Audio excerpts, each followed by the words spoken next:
Just weeks after a fragile ceasefire, a new phase begins. Iran's nuclear sites are confirmed seriously damaged, yet enrichment continues. The U.S. accuses networks of smuggling oil revenues to Iran via shell companies.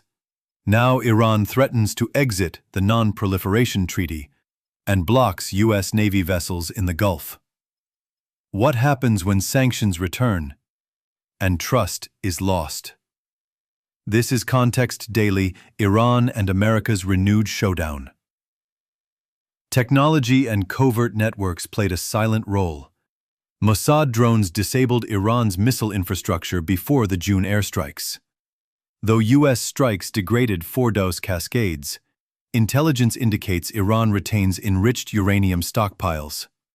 Iran signals willingness to talk, but only under guarantees of no new U.S. attacks.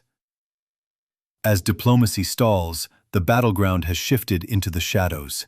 In Iraq, Iran-backed militias have launched over a dozen rocket and drone attacks on U.S. positions since late June. In Syria, American airstrikes struck warehouses linked to the IRGC. Retaliation, yes, but also escalation. Meanwhile, in Lebanon, Hezbollah's threats to expand the front have fueled panic along the Israeli border. The message is clear.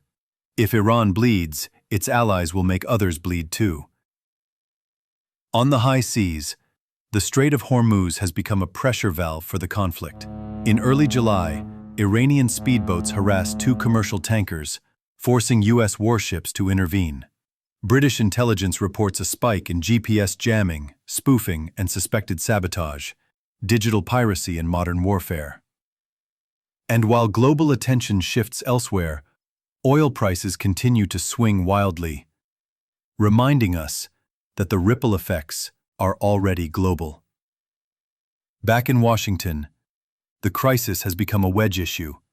Hawks argue the U.S. must finish what it started. Others warn that spiraling deeper could trigger a regional war. Iran, meanwhile, holds presidential elections in 2 months, with hardliners gaining traction from the conflict. A cornered regime, a divided Congress, and a region on edge. The margin for error is vanishing. All eyes are now on the next red line.